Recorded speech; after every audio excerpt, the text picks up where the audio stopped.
हाय दोस्तों, welcome to my YouTube channel. आज मैं आप लोगों के लिए कुछ इंटरेस्टिंग लर्निंग लेके आया हूँ। अगर आपने भी ये लर्निंग अपनी ट्रेडिंग जर्नी में अप्लाई कर लिया तो डेफिनेटली दोस्तों आपका भी ट्रेडिंग ग्राफ कहीं ना कहीं पॉजिटिव की ओर शिफ्ट होगा। मैंने 6 साल मार्केट में एवरीडे आके ट्रेड करके लॉस करके ये सब पॉइंट्स सीखे हुए हैं। ठीक है, ये कोई भी गूगल में से उठाए हुए कोई पॉइंट्स नहीं है। मैंने 6 साल ट्रेडिंग में कंटिन्यूस लॉस किया है। हर एक मंथ हर एक ईयर में मैंने लॉस किया हुआ है। मैं यहाँ पे ये नहीं बोल रहा हूँ कि मैं बहुत बड़े बड़े प्रॉफिट करता था इसलिए मैं आपको ये सब ज्ञान दे रहा हूँ। नहीं दोस्तों, मैंने एक्चुअल में मार्केट में काफ़ी लॉस किए हुए। उसके बाद जाके ये कुछ पॉइंट्स है जो मैंने अपनी नोटबुक में लिखे और उसको मैंने अपने ट्रेडिंग करियर में एवरी डे अप्लाई किए हुए। उसके बाद 2026 में जाके मुझे कुछ पॉजिटिव अभी दिख रहा है। राइट, मैं भी चाहूँगा कि आप लोग भी 6 साल अपने 5 साल वेस्ट मत कीजिए और आप भी कुछ स्टार्टिंग से ही कुछ पॉइंट्स माइंड में कंसिडर करके ही चलिए। इसलिए हमारा वीडियो का टाइटल है कि ट्रेड देने से पहले आप ऐसी कौन सी मिस्टेक्स है जो आपको इम्प्रूव करनी है। राइट दोस्तों, हम सब ह्यूमन बीइंग है, कितना भी कुछ सीख ले हम मिस्टेक करने ही वाले हैं। बट वो मिस्टेक कम हो और उसका रिपीटेशन कम हो, ऐसा ही हमारा एम होना चाहिए। राइट, हम लॉजिकली सब बातें करने वाले हैं, कोई भी फालतू मोटिवेशन या ऐसा कुछ भी नहीं है ये वीडियो के अंदर। ठीक है, सब ये पॉइंट्स है जो मैंने खुद प्रैक्टिकली ट्रेड करके लॉस करके मैंने सीखे हुए हैं। ओके, सबसे फर्स्ट पॉइंट है wait for confirmation. Right, wait for confirmation का क्या मतलब है कि आजकल आप देख रहे हो कि ट्रेड देना बहुत ही इजी है। आप मोबाइल लैपटॉप में कहीं पे भी जहाँ पे भी आप ट्रेड प्लान कर रहे हो, आप सिंपल एक बाय और सेल का बटन ही दबा रहे हो, उसके अलावा आप कुछ नहीं कर रहे हो। राइट, ये जो सिंपल बाय सेल का बटन है वो प्रेस करने से पहले मैं आपको इतना कहूँगा कि अपनी सेल्फ से एक क्वेश्चन आप ज़रूर पूछिए कि आप जो भी ट्रेड दे रहे हो क्या वो ट्रेड आपकी कोई स्टडी या आपके कोई सेटअप के अकॉर्डिंग वो ट्रेड है। इतना सिंपल क्वेश्चन अपने आप से पूछना है। अगर इसका ऑनेस्ट आंसर यस है तो विदाउट एनी फियर आप ट्रेड ले सकते हो। अगर इसका आंसर नो में है दोस्तों तो आप कहीं ना कहीं फोमो में आके ट्रेड ले रहे हो। ठीक है, आप कोई भी यूट्यूब पे लाइव आ रहा है उसका ब्लाइंडली आप फॉलो कर रहे हो या आप कोई न्यूज़ देख के ट्रेड ले रहे हो। ओके, फोमो में आके कभी भी ट्रेड नहीं लेना है। क्यों नहीं लेना है? क्योंकि मार्केट ऑलवेज ओपन रहने वाला है। ओके, और एवरी डे यहाँ पे अपॉर्चुनिटी मिलने वाली है। आज अपॉर्चुनिटी मिस हो भी गई तो नेक्स्ट डे या आफ्टर 1 वीक 1 मंथ आपको ऑलवेज मिलने वाली है। Okay, wait for your confirmation. कभी भी किसी को भी देख के किसी का न्यूज़ सुन के कुछ भी ब्लाइंडली बाय सेल का बटन मत दबाओ दोस्तों। आप अपने आप से पूछो कि ये मेरे सेटअप के अकॉर्डिंग है क्या, मैंने ऐसे पास्ट में एटलीस्ट 10-12 ट्रेड दिए हुए हैं, तब जाके वो ट्रेड को एग्जीक्यूट करो। अगर आप वो ट्रेड को मिस कर रहे हो तो वो सबसे बड़ी चीज़ है कि चलेगा मिस करना। राइट, फिर हमारा सेकंड पॉइंट है प्रोटेक्ट कैपिटल फर्स्ट। ओके, दोस्तों प्रोटेक्ट कैपिटल का मतलब क्या होता है वो मैं आपको बता देता हूँ कि मेरे साथ ऐसा होता था कि मैंने बैक टेस्ट किया कोई स्ट्रेटेजी का, उसका रिजल्ट औसम है, लाइक 70-75% है। मैं बहुत ही ज़्यादा ओवर मोटिवेटेड हो जाता था और मेरा जो भी कैपिटल रहता था मैं लाइव मार्केट में जाके डायरेक्टली उसका ट्रेड ले लेता था। ठीक है, कभी ऐसा ऑलवेज उस टाइम में ऐसा लगता था कि मेरे पास कैपिटल कम है इसलिए मैं प्रॉफिट नहीं बना पा रहा हूँ। जैसे कि समझो मैंने आज 10,000 की कैपिटल से कोई ट्रेड दिया, उसमें मेरे को 500 रुपीज़ का प्रॉफिट हुआ, तो मेरे माइंड में सीधा कैलकुलेशन स्टार्ट हो जाता था कि अगर ये 1 लाख कैपिटल होता तो मेरा प्रॉफिट भी 500 से 5,000 तक का होता। बट एक्चुअल प्रॉफिट से पहले क्वेश्चन ये आना चाहिए कि क्या आपका एसएल सेफ है। राइट, एसएल भी ज़रूरी है क्योंकि आप 5,000 का एसएल बीयर पहले कर पाते हो, वो सबसे इम्पोर्टेंट चीज़ है। इसको ही कहते हैं कि कैपिटल को प्रोटेक्ट करना। कितना भी अच्छा सेटअप क्यों ना हो, कितना भी हाई कन्विक्शन ट्रेड क्यों ना, आपकी जो भी कैपिटल डिप्लॉय है वो कभी फुल्ली आपको वो सिंगल ट्रेड में यूटिलाइज नहीं करना है। क्यों नहीं करना है? क्योंकि आप जिस भी दिन ट्रेड दे रहे हो उस दिन ऐसा भी पॉसिबल है कि मार्केट आपका कितना भी अच्छा सेटअप क्यों ना हो, भले आपको 20 टाइम ट्रेड दिए, 20 टाइम प्रॉफिट दिया हो, बट 21वें टाइम वो आपको लॉस दे सकता है और वो दिन आपका 21वां दिन हो, सो आपको लॉस इसमें भी हो सकता है, राइट। सो मार्केट में सबसे पहले जब भी आप ट्रेड दे रहे हो, ट्रेड आपने प्लेस कर दिया है, तो एक चीज़ का ऑलवेज ध्यान रखना कि ये जो कैपिटल है ना वो ऑलवेज लिमिटेड है। मार्केट 365 डे सालों के साल रहने वाला है। हम लोग जब नहीं थे तब भी मार्केट था, आज हम है तो भी मार्केट है, और इन फ्यूचर में भी मार्केट तो रहने वाला ही है। हमारे पास अगर कैपिटल ही नहीं रहेगा, राइट, सो हम कैसे इसमें प्ले करेंगे? सो कैपिटल सबसे बड़ा हमारा वेपन है मार्केट के लिए, सो उसको प्रोटेक्ट करना बहुत ज़रूरी है। जो भी आपकी स्ट्रेटजी, आपको कहीं पे भी ऐसा समझो कि 1 और 2% भी डाउट हो रहा है कि यार मेरे को लग नहीं रहा है कि मेरा सब सेटअप यहाँ पे मीट हुआ है, ऐसे ट्रेड को छोड़ दो दोस्तों। ऐसे दिन आप अपनी कैपिटल को प्रोटेक्ट करो, और किसी दिन आप 4 दिन 5 दिन कंटिन्यूस प्रॉफिट करके अगर आप ओवर कॉन्फिडेंट हो रहे हो और छठे दिन आप सीधा डबल क्वांटिटी से ट्रेड कर रहे हो, सो ऐसे दिन भी आप माइंड में लेके चलो कि आपका लॉस हो सकता है। ओके, सो लॉस होना बहुत ही नॉर्मल चीज़ है मार्केट के अंदर। प्रोफेशनल ट्रेडर, एचएनआई और जो भी हमारे एफआईआई डीएस, सबको लॉस होता है दोस्तों, और वो लॉस आपको भी हो सकता है। और वो लॉस इतना ही होना चाहिए कि जितना आप इजीली बियर कर पाओ, और ऐसा कंजिक्यूटिव और 10 दिन एसएल भी जाता है तो भी आप उसको इजीली मेंटली हैंडल कर पाओ, with peace of mind handle कर पाओ, राइट। सो ये पॉइंट सबसे ज़्यादा इंपॉर्टेंट है। ओके, और उसके बाजू में मैंने लिखा हुआ है कि must plan for SL in system, मतलब कि सिस्टम में एसएल होना ही चाहिए दोस्तों। आप जब भी ट्रेड देते हो उसके बाद तुरंत आपका बटन जाना चाहिए एसएल की ओर। आपको कुछ भी एक्स्ट्रा दिमाग नहीं लगाना है, ये ट्रेड मेरा ऊपर जाएगा, नीचे जाएगा, कहाँ जाएगा, ठीक है, मैंने कुछ गलती तो नहीं कर दिया। जो भी एनालिसिस करना है ट्रेड देने से पहले करना है, ट्रेड देने के बाद आपको कोई भी एनालिसिस नहीं करना है। आपको सिंपल ट्रेड एग्जीक्यूट आपका हो गया, फर्स्ट काम जाके करो एसएल रखना है। एसएल है ना दोस्तों, आपको मार्केट में फ्यूचर के लिए बचा के रखेगा, राइट। अगर आप एसएल नहीं रख रहे हो, आप एवरेजिंग का प्लान कर रहे हो, तो ये सब दोस्तों स्टॉप कर दो जितना जल्दी हो पाए, वरना आप भी मेरी तरह कहीं ना कहीं 6 साल 5 साल वेस्ट करोगे, उसके बाद आपको ये सब पॉइंट रियलाइज हो गए। ओके, सो कैपिटल इज भगवान for us in stock market, and SL is weapon, biggest weapon, हथियार है हमारा सबसे बड़ा, उसका यूज़ करो। एसएल का मतलब ये स्टॉप लॉस, लॉस को मैं स्टॉप कर रहा हूँ, ठीक है। सो एवरेजिंग प्लान करना, कोई फॉल्स होप में बैठना कि मे बी मार्केट रिकवर हो जाएगी, ये सब दोस्तों बंद कर दो और अपनी कैपिटल को प्रोटेक्ट करो। ओके, सो दोस्तों हमारा थर्ड पॉइंट है not taking a trade is also profitable day. मतलब कि जब मैं मार्केट में ऑनलाइन आके ट्रेडिंग के लिए प्लान करता था तब मैं ऐसा ही सोचता था कि अगर मैं आज मार्केट में मेरा टाइम दे रहा हूँ तो यहाँ से मैं कुछ ना कुछ आउटपुट लेके जाऊँगा। इसके चक्कर में क्या होता था कि अगर मेरा स्ट्रेटेजी सेटअप नहीं बना है फिर भी मैंने कुछ बोरिंग होके कुछ रैंडम ट्रेड ले लिए, फिर कैसा होता है कि आपको है ना हर जगह पे ट्रेड दिखने लगते हैं जो ट्रेड एक्चुअल में नहीं होते, बट आपने माइंड में एजम्पशन कर लिया होता है और प्रिडिक्ट कर लिया होता है कि यहाँ से अब मार्केट ऊपर ही जाएगा, यहाँ से मार्केट नीचे जाएगा। आपको ये सब क्यों फील होता है? क्योंकि आप मार्केट में जब भी स्क्रीन के सामने बैठते हो तो हमारा यही माइंडसेट रहता है कि अगर मैं मेरा टाइम यहाँ पे इन्वेस्ट कर रहा हूँ, मेरा टाइम दे रहा हूँ, तो मैं ऐसे कुछ ना कुछ आउटपुट लेके ही जाऊँगा। और ये चक्कर में हमारा सेटअप नहीं बनता है, फिर भी ट्रेड ले लेते हैं और कहीं ना कहीं लॉस मेकिंग डे ही बनाते हैं।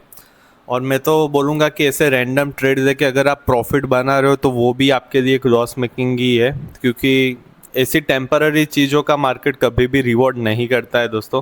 मार्केट रिवॉर्ड करेगा कि आप जो कंटिन्यूस करते आ रहे हो, जिसमें आपका डिसिप्लिन इन्वॉल्व है, वो सबको ही रिवॉर्ड कर देगा। रैंडम ट्रेड को कभी भी मार्केट रिवॉर्ड नहीं करता है। एक दो ट्रेड में हो भी गया, इससे आपका कॉन्फिडेंस जो बिल्ड हुआ वो फेक कॉन्फिडेंस है। आप आज नहीं तो कल जो कमाया हो उससे डबल दे के ही मार्केट में जाने वाले हो, राइट। बट अभी मेरा केस ऐसा हो गया है कि अगर मेरा सेटअप मार्केट में नहीं बन रहा है तो मैं आराम से बैठ पा रहा हूँ और मैं कोई भी ट्रेड लेने की मेरे अंदर कोई अर्ज नहीं रही है अभी, राइट। मेरा सिंपल है, मेरा सेटअप बनेगा, मेरी स्ट्रेटेजी अलाइन होगी तो ही मैं जाके ट्रेड लेने वाला हूँ। बट ये मेरे पास्ट ईयर में ऐसा नहीं था और इसकी वजह से ही मैं लॉस मेकिंग में था, क्योंकि हर एक दिन ऐसा ज़रूरी नहीं है आपका सेटअप बने हो, आपको ट्रेड मिले और आप प्रॉफिट में ही क्लोज करो। बहुत सारे दिन आते हैं जब market huge gap up gap down हो गया, प्राइस साइडवेज हो गई, तो नहीं बनते हमारे सेटअप। बट हमको ह्यूमन बीइंग माइंड है जो उसको डोपामाइन चाहिए। डोपामाइन कैसे आएगा कि ट्रेड देने से ही आएगा कि हमने कुछ किया, राइट। आइडियल बैठे रहना स्क्रीन के सामने बिना कुछ करे, ये हमारा माइंड का हैबिट नहीं है। हमारे माइंड को कुछ ना कुछ चाहिए उसको एक्टिविटी करने के लिए, और ये एक्टिविटी जब आप ट्रेडिंग में करते हो तो ओवरऑल आप लॉस मेकिंग में ही रहते हो। ओके, सो एक चीज़ आप भी अपने माइंड में रखो कि जिस दिन आपका ट्रेड नहीं बन रहा है, आप अपने माइंड को समझाओ कि ये मेरा सबसे प्रॉफिटेबल डे था। प्रॉफिट आपकी सेल्फ को मिला हुआ है, राइट। कई एक्चुअल में profit in terms of rupee की मैं बात नहीं कर रहा हूँ। आप अगर स्क्रीन के सामने, आज इंडियन मार्केट 9:15 से लेके 3:30 तक चलता है, जो ऑलमोस्ट 6 घंटे का एक हमारा टाइम पीरियड रहता है मार्केट में। तो आप 6 घंटे स्क्रीन के सामने बैठने के बाद भी अगर आपने कोई ट्रेड नहीं दिया है, तो ये आपने अपने सेल्फ को एक बहुत बड़ा रिवॉर्ड दिया हुआ है, ये बहुत बड़ा प्रॉफिट दिया हुआ है कि आपने अपनी सेल्फ को डेवलप किया इस तरह से, राइट। सो ये सबसे बड़ा एक चीज़ रहता है। उसके बाद फोर्थ पॉइंट है, follow your plan not your emotions. Okay, तुम्हें क्या लगता है, तुम क्या सोच रहे हो, तुम्हारे अकाउंट में कितना पैसा है, आप ये पैसा बोरो करके इंटरेस्ट पे लेके आए हो, आपके घर की हालत कितनी भी ख़राब है, ये सब मार्केट ये इमोशंस को कभी भी रिवॉर्ड नहीं करता है। मार्केट आपने जो प्लान बनाया हुआ है, आप जो रिपीटेडली चीज़ कर रहे हो, विथ डिसिप्लिन कर रहे हो, मार्केट ऑलवेज उसको ही रिवॉर्ड करता है। ओके, सो मैं भी काफ़ी बार इमोशंस में आ चुका हूँ कि इतने टाइम ट्रेडिंग करने के बाद भी मुझे प्रॉफिट नहीं हो रहा है, आइदर मैं ट्रेडिंग को क्विट कर देता हूँ, और जिस दिन 3-4 दिन कंटिन्यूस प्रॉफिट हो गए तो लगता है कि अभी तो सब कुछ मैंने क्रैक कर दिया है। सो ये सब हमारे दोस्तों इमोशंस ही है। ओके, और ये इमोशंस को धीरे धीरे करके हमको कंट्रोल करना है। ओके, और दूसरे इमोशन अटैच होते हैं, ऑलवेज प्रॉफिट लॉस के इमोशन अटैच होते हैं। इवन मैं मेरी बात करूँ तो जब भी मुझे लॉस होता था तो ऐसा लगता था कि कुछ चीज़ें जो मेरे को फेवर अभी नहीं कर रही है, उसको आप लक बोलो, गॉड प्लान बोलो, कि कुछ भी बोलो, बट ओवरऑल ये सब बातें पॉइंटलेस है। मार्केट रिवॉर्ड करता है आपकी स्ट्रेटेजी, आपके डिसिप्लिन, और उससे भी ऊपर है मार्केट का स्ट्रक्चर। मेरी स्ट्रेटेजी कितनी भी अच्छी क्यों ना हो, उसका सक्सेस रेशियो कितना भी अच्छा क्यों ना हो, बट अगर मार्केट का स्ट्रक्चर ही आज का दिन साइडवेज वाला है तो डेफिनेटली मेरा उसमें एसएल जाना ही वाला है। सो मैं आपको एक ट्रिक दूंगा कि आप एसएल को ऑलवेज एक बिजनेस एक्सपेंस की तरह प्लान करो, राइट। समझो कि आपने कोई एक शॉप ओपन किया होता तो आप स्टाफ को सैलरी दे रहे होते, आप कुछ कंप्यूटर प्रिंटर रखते, कुछ इक्विपमेंट परचेस करते आप, राइट। आप रेंट पे करते हैं और कुछ मार्केटिंग में 2 पैसे आप इन्वेस्ट करते हैं।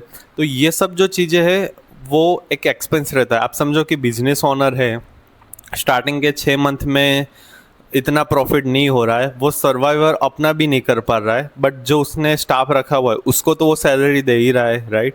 सो वो जो सैलरी है यहाँ पे मार्केट में ऐसे है कि जब तक आप प्रॉफिटेबल नहीं हो, आप लॉस दे रहे हो मार्केट को, तो वो आपकी सैलरी आप पे कर रहे हो, एज अ बिजनेस ओनर पे कर रहे हो, राइट। सो फिर कोई भी इमोशंस इसमें नहीं लाना है। और प्रॉफिट हो रहा है तो बड़े बड़े कुछ भी प्लान आउट नहीं करना है। जैसे आजकल प्रॉफिट लोग कैसे दिखा रहे हैं, वेरीफाइड पीएनएल लोग बहुत कम शेयर कर रहे हैं। लोग लग्जूरियस कार दिखा रहे हैं, करोड़ों की कार दिखा रहे हैं, दुबई में जाके महंगी महंगी रिसोर्ट होटल में वो लोग ले रहे हैं, ऐसी लाइफस्टाइल दिखा के वो आपको प्रॉफिट शो कर रहे हैं, राइट। सो वो कहने के आपको इमोशंस में अटैच कर रहे हैं कि आप उनका कुछ भी पेड कोर्स या उनका वीडियो जो भी आप फॉलो करोगे उसके बाद आपकी भी लाइफस्टाइल ऐसी हो जाएगी। सो ये इमोशंस है, और मार्केट कभी भी इमोशंस को रिवॉर्ड नहीं करता है दोस्तों। मार्केट रिवॉर्ड करेगा आपने जो भी प्लान किया हुआ है उसको रिवॉर्ड करेगा, वो आप कितने डिसिप्लिन के साथ फॉलो कर रहे हो, मार्केट का उस दिन का स्ट्रक्चर कैसा है, ठीक है। सो प्रॉफिट और लॉस को आप जस्ट एक आउटकम ही देखो, उसके साथ कोई भी इमोशंस बिलीव को मत अटैच करो। ओके। और नेक्स्ट डे आके प्रीवियस डे का कोई भी बर्डन लेके मत आओ ट्रेड करने के लिए, राइट, कि कर मेरा इतना लॉस हो गया था, कर मैंने इतना प्रॉफिट कर दिया था, उससे आज में कोई फ़र्क नहीं पड़ने वाला, क्योंकि आज का मार्केट स्ट्रक्चर हो सकता है कम्प्लीटली डिफरेंट हो। ओके। और ये जो सबसे इम्पोर्टेंट पॉइंट है वो 5th नंबर वाला है, जनरल लिखो दोस्तों। आपका ट्रेडिंग का मेंटर कौन है? अगर आपको कोई ऐसा क्वेश्चन भी करता है ना, तो मेरा आंसर ऑलवेज एक रहता है कि मेरा जनरल, क्योंकि मेरा जनरल ही है जो मेरे को मेरी मिस्टेक्स कहाँ किया, उसको कैसे इम्प्रूव करना है, मुझे कहाँ पे स्केल करना है, किस चीज़ को मुझे इग्नोर करना है, क्विट करना है, ये सब बातें जनरल ही दोस्तों सिखाता है। और मैंने जनरल के ऊपर एक बहुत अच्छा 22-23 मिनट का वीडियो भी बनाया हुआ है। अगर आपने वो वीडियो अभी तक नहीं देखा है तो मैं रिक्वेस्ट करूँगा एटलीस्ट एक बार आप पीसफुल माइंड होके वो वीडियो देखो। शायद ही यूट्यूब में इतना जनरल के बारे में किसी ने डिटेल में एक्सप्लेन किया होगा। सो जनरल आपका मिरर है दोस्तों, ट्रेडिंग का मिरर है, और आपको ग्रोथ करना है तो ये आपका मेंटर है। जनरल के बिना आपका ग्रोथ पॉसिबल ही नहीं है। आप आज आपने जो ट्रेड दिया वो आज आपको याद है, समझो आज 10 जुलाई 2026 ने आपने जो ट्रेड दिया आपको आज याद है, और 5 डे के बाद मे बी आपको आपकी बहुत मेमोरी शार्प है, आपको याद है। बट मैं 1 साल के बाद पूछूंगा कि आज के दिन आपके क्या इमोशन थे, तो आपको याद नहीं होगा, डेफिनेटली याद नहीं होगा। वो किसको याद होगा? वो जनरल को याद होगा, ठीक है। सो हमें कहाँ इम्प्रूवमेंट करना है, कैसे ग्रोथ करना है, ये हमारा जनरल ही डिसाइड करता है। सो ये मेरे खुद के 5 ऑब्जर्वेशन और 5 लर्निंग पॉइंट है जो मैंने अपनी जर्नी में अप्लाई किए। उसके बाद जाके लॉस मेरे कंट्रोल में हुए, और कहीं ना कहीं मेरा ग्राफ थोड़ा अभी ब्रेक इवन और पॉजिटिव की तरफ शिफ्ट हुआ है। ओके। और ये लास्ट का कोट भी बहुत अच्छा कोट है कि आप मार्केट के अंदर कितने कंसिस्टेंट हो, राइट, वो सबसे ज़्यादा मैटर करता है। ओके। सो ये कोट इसके रिगार्डिंग ही है कि you don't need a perfect strategy. आपको कभी भी दोस्तों कोई परफेक्ट स्ट्रेटजी चाहिए ही नहीं, ना दुनिया में कोई परफेक्ट स्ट्रेटजी नाम की कोई स्ट्रेटजी भी है। परफेक्ट वर्ड इंट्राडे या स्टॉक मार्केट में नहीं है, कोई भी परफेक्ट नहीं हो सकता है दोस्तों, right. So you don't need a perfect strategy to become a consistent, you need a consistent behaviour while following your strategy. आप सिंपल एक स्ट्रेटजी पकड़ लो, ओके, और उसमें आप कंसिस्टेंट हो जाओ। मैं हर एक वीडियो में एक ही चीज़ बोलता हूँ कि आप मिनिमम 50 ट्रेड, आपकी जो भी स्ट्रेटजी है उस पर 50 ट्रेड लो। वो स्ट्रेटजी हो सकता है कि आपकी लाइफ की सबसे गेम चेंजिंग स्ट्रेटजी बन जाए। बट हम लोग क्या करें, 3 to 4 ट्रेड दिए, 2 में लॉस हुआ, 3 में प्रॉफिट हुआ, हमने स्ट्रेटजी ड्रॉप कर दी। कभी कंटिन्यूस लूजिंग स्ट्रीक आ गई हमारी, समझो 6 बैक टू बैक लॉस हुए, हमने वापस स्ट्रेटजी चेंज कर दी। हमारा घूम फिर के दिमाग स्ट्रेटजी के पीछे ही भाग रहा है, जो एक बहुत बड़ा लूप है। उसमें से बाहर निकलने में मुझे 6 साल लगा, स्ट्रेटजी के लूप से बाहर निकलने के लिए, क्योंकि मुझे ऑलवेज ऐसा ही लगता था कि अगर मैं मार्केट में लॉस कर रहा हूँ इसका मतलब मेरे पास अच्छी स्ट्रेटजी नहीं है, ठीक है। अब जाके रियलाइज़ हो रहा है कि अगर मैं मार्केट में लॉस कर रहा हूँ तो मैं कोई डिसिप्लिन कंसिस्टेंट वे में फॉलो नहीं कर रहा हूँ। ये मेरा आंसर अभी चेंज हो चुका है, ओके। और स्ट्रेटेजी हार्डली 20-30% ही है मार्केट में, ओके। सो आप अपने बिहेवियर को कंसिस्टेंट करो, आपकी स्ट्रेटेजी अपने आप कंसिस्टेंट हो जाएगी, ओके। सो आई होप आपको ये वीडियो में से कुछ अच्छे लर्निंग पॉइंट मिले हुए हैं। और दोस्तों मैं रिक्वेस्ट करूँगा कि आप अपनी ट्रेडिंग में ये पॉइंट को एक बार अप्लाई करके देखो, आपकी ट्रेडिंग जर्नी में कुछ आपको चेंजेस दिखेगा, ओके। और आपका कुछ भी डाउट रहता है, आपको और कुछ न्यू टॉपिक के बारे में जानना, तो आप डेफिनेटली कमेंट कीजिए, मैं आपको श्योर उसमें रिवॉर्ड करूँगा ही, ओके। बाकी आपको अगर वीडियो अच्छा लग रहा है तो आप एटलीस्ट लाइक तो कर ही सकते हो वीडियो को, okay. So thank you so much guys watching this video, have a good day and see you in next video.